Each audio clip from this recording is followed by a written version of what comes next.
వాళ్ళ సభ్యులందరూ కూడా ఇది చేస్తున్నప్పుడు మేము ఒక రకంగా అనుకున్నాం, వీళ్ళు కంటిన్యూ చేస్తారా, ఇది అవుతుందా అని కూడా అనుకున్నాము. ఓసారి నిత్యపారాయణం అంటే రోజు వాళ్ళు భగవత్ క్షేత్రాల్లోనే చేశారు. అది గ్రేట్. అందరూ కూడా భగవత్ క్షేత్రాల్లోనే చేశారు. ఎక్కడ ఇండ్లలో పెద్దగా చేయలేదు వాళ్ళు, అన్ని గుళ్ళలోనూ చేశారు. 324 రోజులు చేయడం అనేటువంటిది సామాన్యమైనటువంటిది కాదు. మన అమెరికాలో 7,000 మంది విద్యార్థులు 700 శ్లోకాలని భగవద్గీత ఒకసారి చెప్పారంట. అట్లా నేను హిందూపురం అంతా కూడా కొన్ని రోజులకు పేరు మార్చాల్సి వస్తుందేమో. కారణము వివేకానందుల వారు ప్రపంచానికి చాటినారో ఆ విధంగా విష్ణు సహస్రనామ వైశిష్ట్యాన్ని హిందూపురం నుంచి మొత్తం ప్రపంచానికి చాటే విధంగా ఈరోజు ఈ నామ సంకీర్తన కార్యక్రమం అనేటువంటిది జరుగుతుంది. మనం కూడా అందరూ హిందూపురంలో ఈ విష్ణు సహస్రనామం వచ్చిన వాళ్ళంతా కూడా ఒక రోజు కలిసి ఒక ఎంజిఎం గ్రౌండ్ లో అందరూ కూడా ఒకసారి చేద్దాం. మారి కూడా వెళ్ళిపోతుందంతా కూడా విష్ణు సహస్రనామం వచ్చినటువంటి వాళ్ళందరూ కూడా ఒక రోజు కూర్చుంటే దాదాపుగా 10-15 వేల మంది ఉన్నారు హిందూపూర్లో విష్ణు సహస్రనామం తెలిసినటువంటి వాళ్ళు.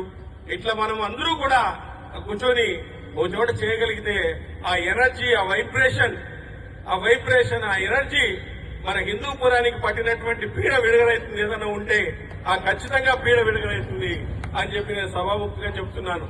ఎందుకంటే నాగయ్య గారు, తర్వాత విజయ్ కుమార్ గారు, వాళ్ళ యొక్క సభ్యులు, వాళ్ళు ఎంత ఆత్మవిశ్వాసంతో ఉండేటువంటి వాళ్ళు, ఎప్పుడు చిరునవ్వుతో ఉండేటువంటి వాళ్ళు. ఎన్ని కష్టాలు వచ్చినప్పుడు కూడా నాగయ్య ఎప్పుడు చిరునవ్వుతోనే పలకరిస్తాడు. అది మాకు చాలా ఆనందం. ఆయన పిలిచినాడంటేనే టక్కన వాలిపోతాం. ఇక్కడ అంత సంస్కారవంతుడు, ఎన్నో కష్టాలను ఎదుర్కొని ఇలాంటి గొప్పదైన కార్యక్రమాన్ని నిర్వహిస్తున్నందుకు మనమందరూ కూడా మద్దతు ఇవ్వాలి, మనమందరూ కూడా తోడుగా ఉండాలి, మనమందరూ కూడా దీన్ని శాశ్వతంగా జరిగే విధంగా మనమందరూ దీన్ని ప్రోత్సహించాలి. మంచి పని జరుగుతుంది అంటే దానికి ఎప్పుడూ అడ్డుకట్ట వేయకూడదు. మన హిందూపురంలో అదే ఉండేది. మంచి పని జరుగుతుంది అంటే దానికి అడ్డుకట్ట వేస్తారు. చాలా మంది ఉన్నారు అట్లాంటి వాళ్ళు.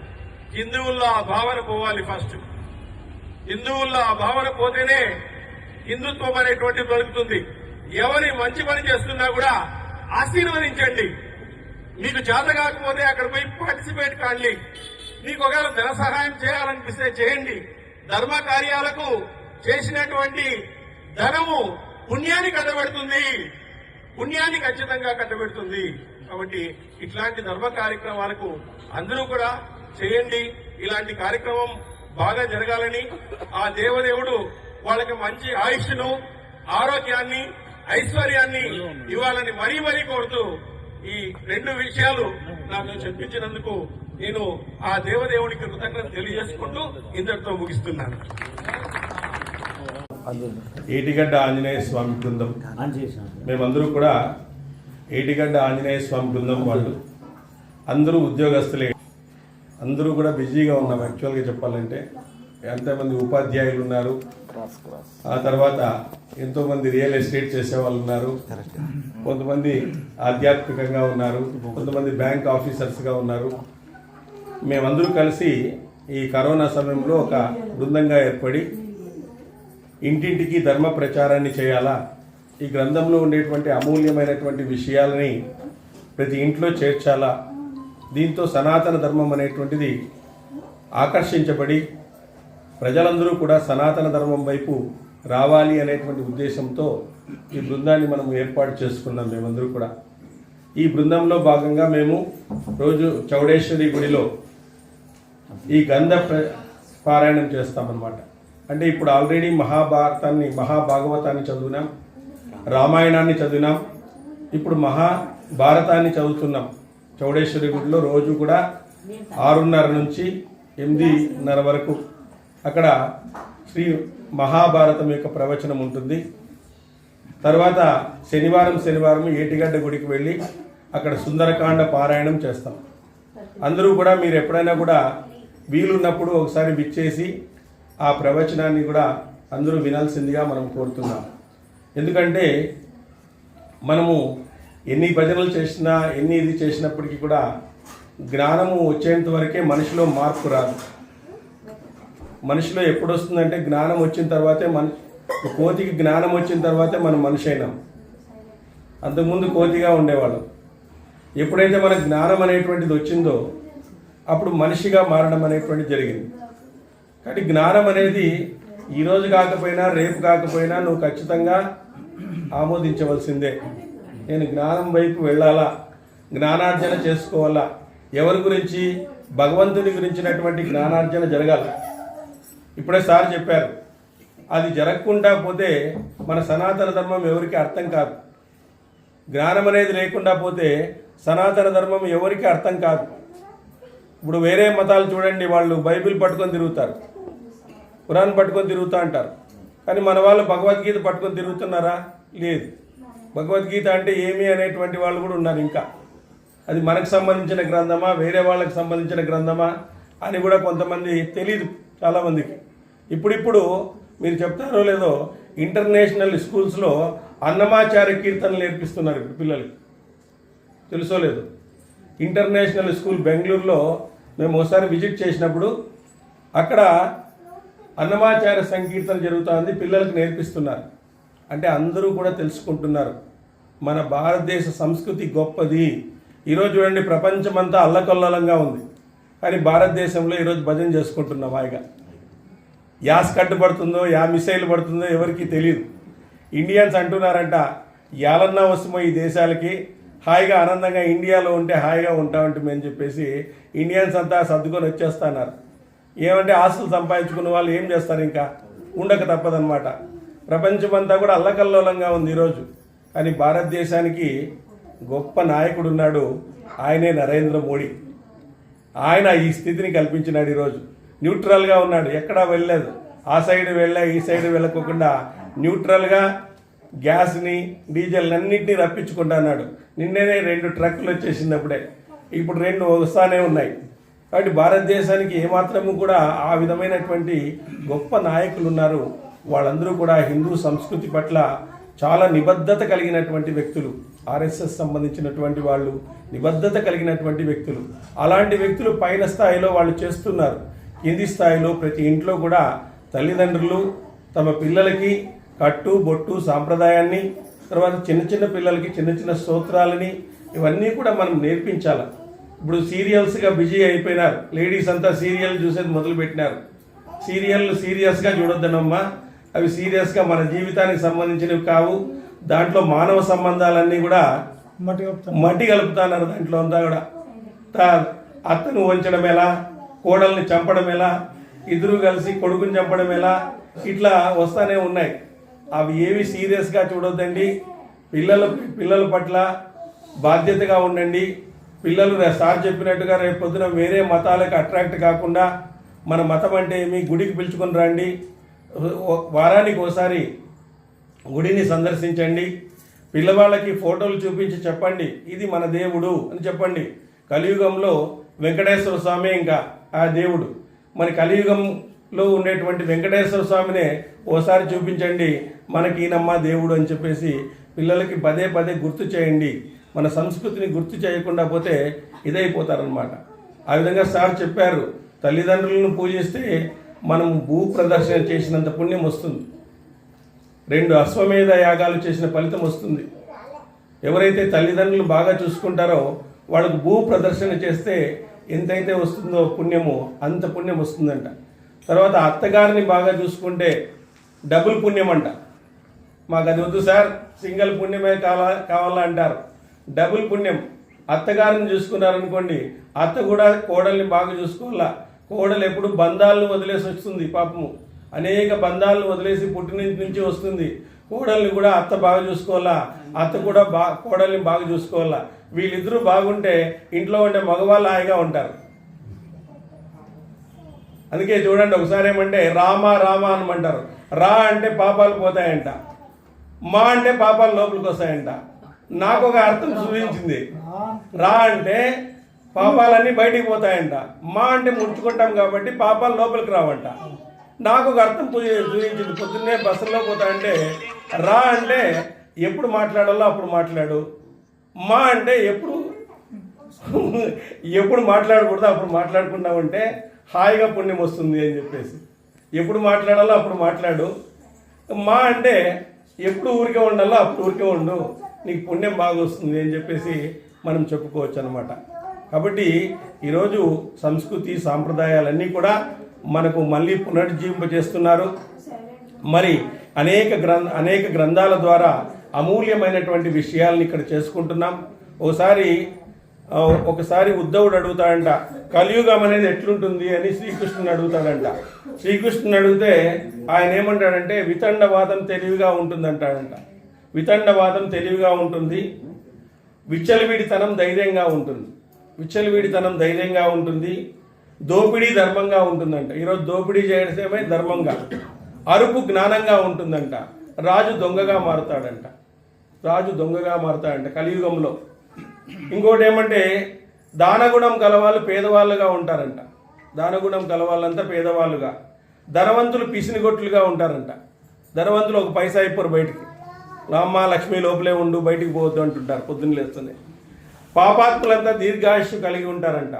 పుణ్యాత్ములంతా అల్ప వయస్సు కలిగి ఉంటారంట. హీనబుద్ధి కలవాళ్ళు అధిపతులు ఉంటారంట. హీనబుద్ధి కలవాళ్ళు, అల్పబుద్ధి కలవాళ్ళు, మంచి వాళ్ళు సేవకులు ఉంటారంట. ఇది కలియుగంలో ఉంటుంది అని చెప్పేసి ఉద్ధవుడు శ్రీకృష్ణునికి చెప్పినటువంటి విషయం. కాబట్టి కలియుగం అనేటువంటిది భయంకరంగా ఉంటుంది. కాబట్టి మనము భగవన్ నామస్మరణ చేసే వాళ్ళకి, భగవంతుని కొలిచేటువంటి వాళ్ళకి, భగవద్భక్తిని కలిగి ఉండేటువంటి వాళ్ళకి, ఆధ్యాత్మికమైనటువంటి జ్ఞానాన్ని కలిగి ఉండేటువంటి వాళ్ళకి ఖచ్చితంగా భయం అనేటువంటిది ఉండదు. భగవంతుణ్ణి నమ్ముకుంటే భయం అనేటువంటిది ఉండదు. ఆ భగవంతుడు ఉన్నాడు అనేటువంటి విశ్వాసంతో, ఆ ఉన్నాడు అనేటువంటి భావనతో, ఉన్నాడు అనేటువంటి విశ్వాసంతో, ఉన్నాడు అనేటువంటి ఇష్టంతో మనం భగవంతుని తలుచుకున్నామనుకోండి, ఖచ్చితంగా భగవంతుడు మనల్ని వెన్నంటి రక్షిస్తాడు. అదేవిధంగా నరసింహస్వామి ఎవరిని రక్షించినాడు? ప్రహ్లాదుని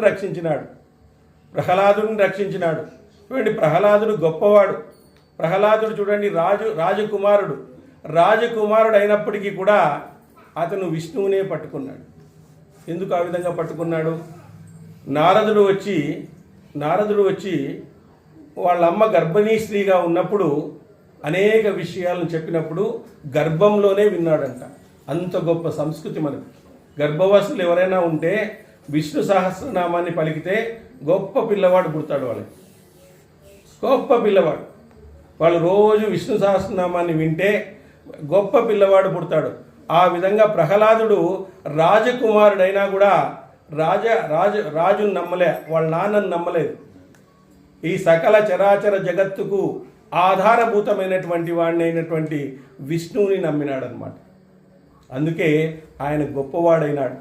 ఆయన ఏ విధంగా చేసేవాడు? పానీయంబులు దాగుచున్, గుడుచుచున్, భాషించుచున్, అసలీలా నిద్రాదులు చేయుచున్, సంతత శ్రీమన్నారాయణ పాద పద్మయుగుల చింతామృత సాధ సంధానుండే తిరుగుచున్, సురారి సుతులే సద్విశ్వములు బోవరా అంటాడు.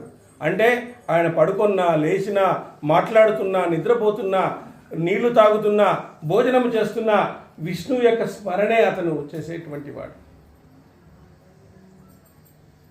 ఒకసారి వాళ్ళ నాన్న అడిగాడు, నా తత్వాన్ని గురించి చెప్పండి అని చెప్పేసి ఇద్దరు గురువులను పంపించినాడు. ప్రహ్లాదునికి నా తత్వం చెప్పండి అని చెప్తే ఆ పిల్లవాడు అంతా విన్నాడు. వాళ్ళు చెప్పిందంతా విన్న తర్వాత గురువులు ఏమనుకున్నారంటే ఈ పిల్లవాడు బాగా సర్పీస్ అయినాడు, ఇప్పుడు హిరణ్యకశిపుని దగ్గరికి పోయి, మా రాజు దగ్గరికి పోయి ఖచ్చితంగా హిరణ్యకశిపాయ నమః అంటాడని చెప్పేసి అందరూ కూర్చోబెట్టి నాన్న ఆ గురువులు నీకేం నేర్పించినారు అని అడిగినాడు. చదువులలో మర్మమెరిగితే తండ్రి అన్నాడు ఆయన.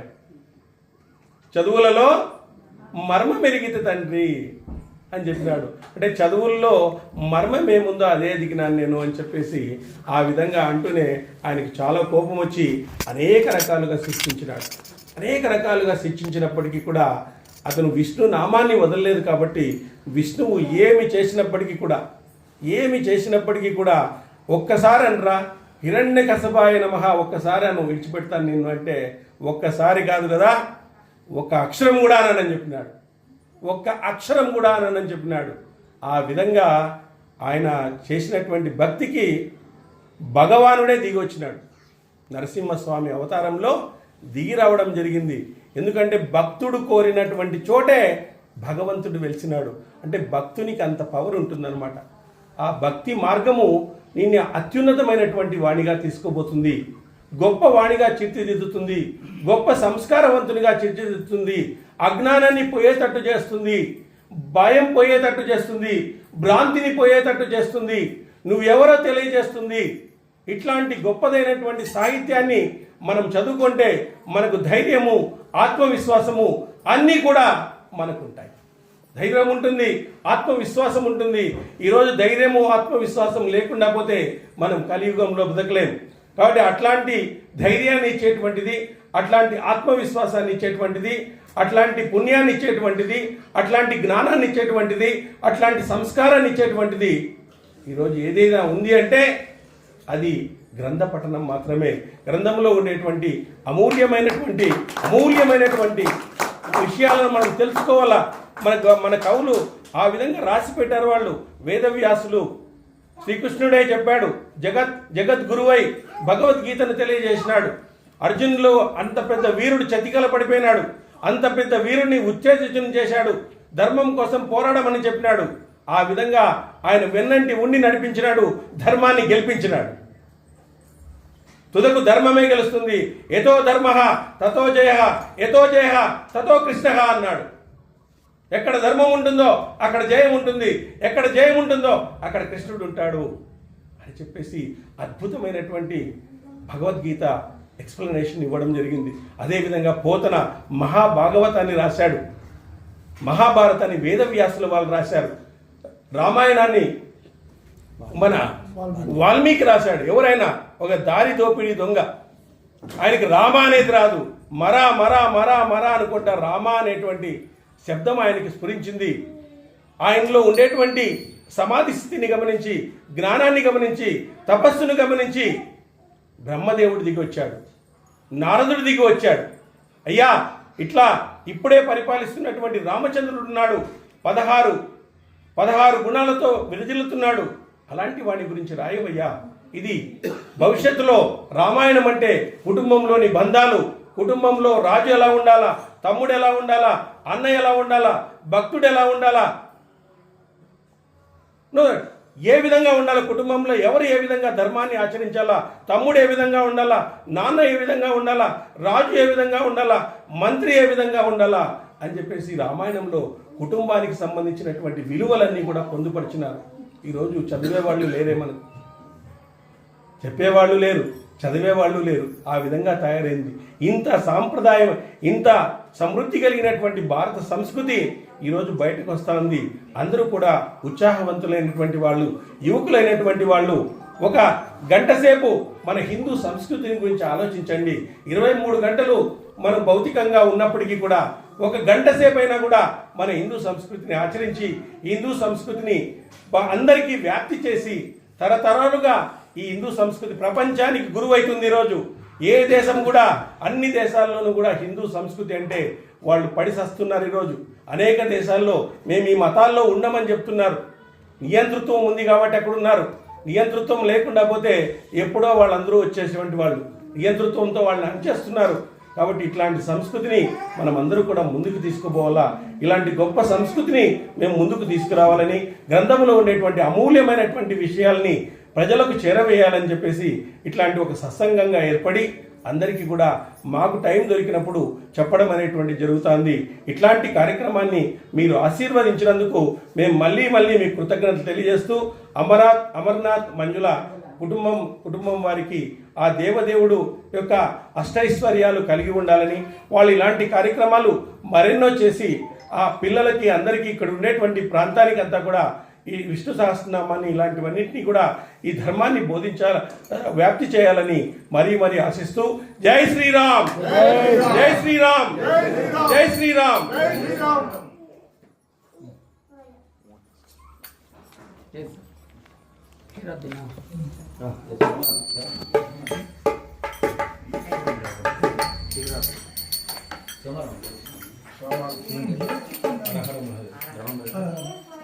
సార్ ఈ పాట అయ్యేటప్పుడు మీరు కొబ్బరికాయ కొట్టించండి, వెలిగించండి. ఊరిలో అయిపోయినాక కొబ్బరికాయ కొట్టండి. కొబ్బరికాయ కొట్టిన తర్వాత ఇంట్లో ఏ ప్రసాదం చేస్తే ప్రసాదం ముందు కనిపిస్తుంది. ప్రసాదం అయినాక మంగళార్తి చేయండి. ఫస్ట్ ఊరిక పోయినాక కొబ్బరికాయ కొట్టండి. ప్రసాదం ఏం చేయండి అది నివేదన చేయండి.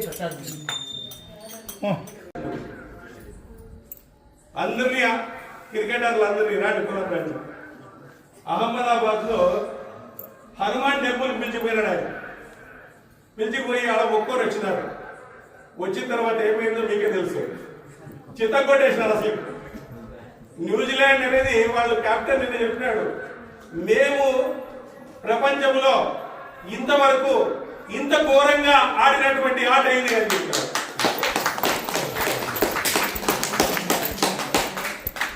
మళ్ళీ కప్పు గెలిచిన తర్వాత మళ్ళీ పిలిచిపోయినాడు. కప్పాడు పెట్టండి అని ఆంజనేయ స్వామి పెట్టేసి మంగళాన్ని చేయించుకుని వచ్చినాడు. ఇది ఆంజనేయ స్వామి బలం అంటే. ఆంజనేయ స్వామి బలం అంటే విశ్వానికి విజేతలైనాం. ఇంక రాముడి సంకల్పం ఉంటే ఈ ప్రపంచానికి గురువు అవుతాం మనం.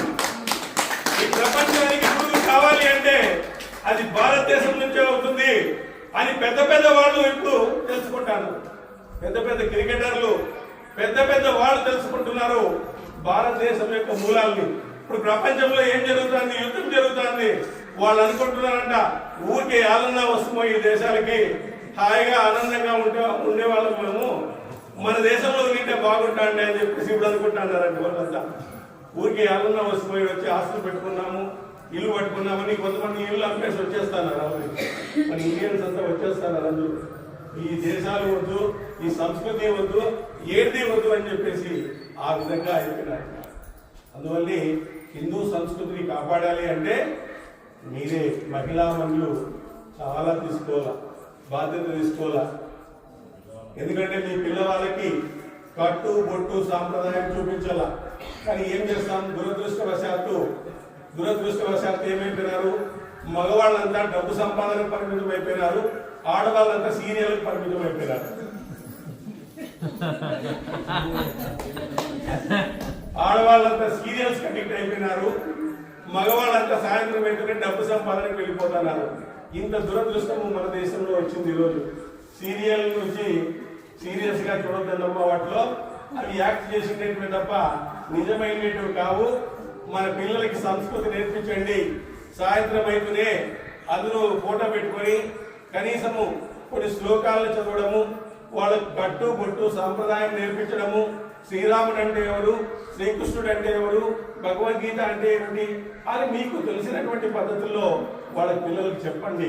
ఎందుకంటే ఈరోజు మన సంస్కృతి గురించి చెప్పేటువంటి వాళ్ళు చాలా తక్కువగా ఉన్నారు. కారణం ఏమంటే స్కూల్లో చెప్పరు, ఇంట్లో చెప్పరు, మరి ఎక్కడ నేర్చుకుంటారు చెప్పండి. పిల్లల్ని గుడికి తీసుకురండి, వారానికి ఒకసారి గుడికి తీసుకురండి, పిల్లలకి పరిచయం చేయండి భగవంతుడి గురించి, భగవంతుని యొక్క నామాన్ని స్మరించమని చెప్పండి. అలాగా స్మరించమని చెప్తే వాళ్ళకి మన సంస్కృతి అర్థమై ముందుకు మన సంస్కృతిని తీసుకొని పోతారు. మన సంస్కృతిని గొప్పగా తీసుకుపోవడానికి వాళ్లే వారధులు. వాళ్ళని మనం పోగొట్టుకున్నామంటే వాళ్ళు ఏదో మతాల్లో చేరిపోతారు. లాస్ట్ అట్రాక్టివ్ మతాల్లో ఈరోజు ఎలా కాసుకున్నారంటే హిందూ సంస్కృతిని నాశనం చేయాలని ఉన్నారు. ఎందుకు? హిందూ సంస్కృతి వల్ల ఆరోగ్యం బాగుంటుంది. ఆరోగ్యం ఎందుకు బాగుంటుంది? యోగా చేస్తాం, యోగా చేస్తే డాక్టర్ దగ్గర పోవాల్సిన పని. ధ్యానం చేసినామనుకో మనసు నియంత్రణగా ఉంటుంది, ఎక్కడికి పోవాల్సిన పని లేదు. ఫారిన్ లో వాళ్ళంతా టాబ్లెట్లు తయారు చేసినారు, మనకి షుగర్లు బీపీలు రావాలని చెప్పేసి. షుగర్లు బీపీలు వచ్చినామనుకో వాళ్ళ టాబ్లెట్ అంతా కొంటారు. కానీ మన సంస్కృతిలో ఉండేటువంటి ఆహారాన్ని, మన సంస్కృతిలో ఉండేటువంటి అలవాట్లని, మన సంస్కృతిలో ఉండేటువంటి కట్టుబాట్లని, మన సంస్కృతిలో ఉండేటువంటి పద్ధతుల్ని మనం పాటిస్తే ఆరోగ్యంగా ఉంటాము, ఆధ్యాత్మికంగా కూడా ఉంటాము. ఆరోగ్యంగా కూడా ఉంటాము, ఆధ్యాత్మికంగా కూడా ఎదుగుతాము. రెండు చెప్తారు, అన్ని చెప్పేసినారు. మన హిందూ సంస్కృతిలో ఇవన్నీ కలబోసి చెప్పినారు అన్నమాట. ఇవన్నీ కలబోసి చెప్పినారు. మనము ఆధ్యాత్మికంగా, ఆనందంగా, ఆర్థికంగా ఎదగడానికి ఒక గుడి మూల కారణం.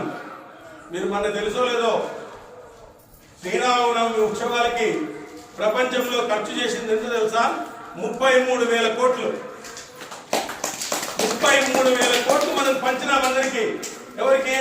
అక్కడ పనిచేసే వాళ్ళకి, పూలు కట్టే వాళ్ళకి, పాలు తెచ్చిచ్చే వాళ్ళకి, అర్చకులకి, పెరుగు తెచ్చిచ్చే వాళ్ళకి, వీళ్ళందరికీ పంచుకోవడం. పండుగ అంటే పంచుకోవడం, తెంచుకోవడం కాదు. మనం పండుగ అంటే మనం పంచుకుంటాం. మన పండుగలే లేకుండా పోతే ఎవరికి ఏమీ రాదు. కానీ ఈ పండుగలన్నింటినీ కూడా మనం నిలబెట్టుకోవాలి. ప్రతి ఒక్కరు యూత్ గా ఉండేటువంటి వాళ్ళందరూ కూడా మన సంస్కృతిని ప్రచారం చేయాలి. ప్రచారం చేస్తే తప్ప సంస్కృతి నిలబడదు. ఎందుకంటే వేరే దేశాలన్నీ ఆ విధంగా ఉన్నాయి. భారతదేశం చాలా బలంగా ఉంది. ఈరోజు ప్రపంచం అంతా అల్లకొల్లంగా ఉన్నా భారతదేశం శాంతియుతంగా ఉంది. దానికి కారణం ఎవడు? అయోధ్యలో రామ మందిరాన్ని కట్టినటువంటి వాడు. మీకు తెలుసో లేదో, అయోధ్యలో రామ మందిరాన్ని కట్టినటువంటి మోడీకి మనం అందరూ కూడా సపోర్ట్ గా ఉండాలి. ఆయనే మన హిందూ సంస్కృతిని కాపాడడానికి వచ్చినటువంటి హనుమంతుడైన హిందూ సంస్కృతిని కాపాడడానికి వచ్చినటువంటి హనుమంతుడు. ఆ వారిని మనం రక్షించుకోవాలి. మన సంస్కృతిని మనం కాపాడుకోవాలి.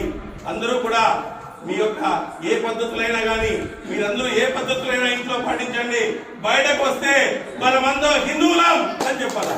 మనమంతా హిందువులం, మనమంతా బంధువులం, మనంతా ఒకటే కులం, అది హిందూ కులం అని చెప్పేసి ఆ విధంగా చాటి చెప్పాలి. అప్పుడే మన హిందూ సంస్కృతి నిలబడుతుంది. కాబట్టి మీరందరూ సీనియర్లు చూసేది తగ్గించేసి మాంగళ్యానికి మొదలుపడి వెలుగు రేఖలు ఇలాంటివన్నీ కూడా చుట్టు చేసి వెలుగు భారతదేశానికి రండి. సీరియల్ కాదు తేవాల్సింది మీరు, సీరియల్ కాదు.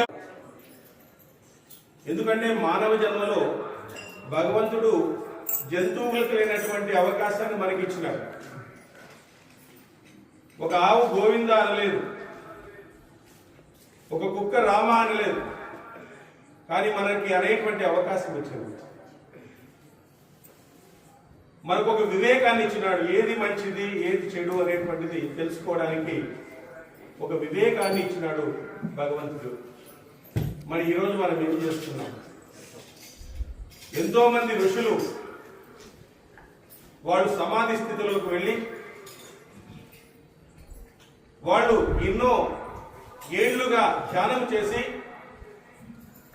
ఈ భూమండలానికి ఆధారమైనటువంటి భగవంతుడిని కనుక్కున్నారు. వాళ్ళు ఎన్ని సాధనలు చేస్తే తప్ప ఈ భగవంతుడిని కనుక్కోలేకుండా పోయినారు. భగవంతుడి నుంచి స్వరాలు వినపడినాయి, అదే మంత్రాలు. అవి గుర్తుకు పెట్టుకుని మళ్ళీ రాసుకున్నారు. రాసేకి లేదు, ఫాస్ట్ గా వస్తా అది వేదం అంతా కూడా. ఆ వేదాలు చదవడానికి మనకెవరికి అధికారం లేదు. కానీ ఆ వేదమే రామాయణమై వచ్చింది. వేద వేద్యే పరే పుంచే, వేదమే రామాయణమై దశరథుని కుమారుని రూపంలో, రాముని రూపంలో, వేదమాత సీతాదేవి రూపంలో భూమిపై అవతరించింది. అది రాసినటువంటి వ్యక్తి ఎవరు చెప్పండి? రామాయణాన్ని ఎవరు రాశారు? వెరీ గుడ్, బాగుంది. జనరల్ నాలెడ్జ్ బాగుంది. మరా అని చెప్పేసి రామ అనేటువంటి ఆయన కూడా అనేటువంటి స్వరాన్ని పలకలేటువంటి ఒక కవి అయి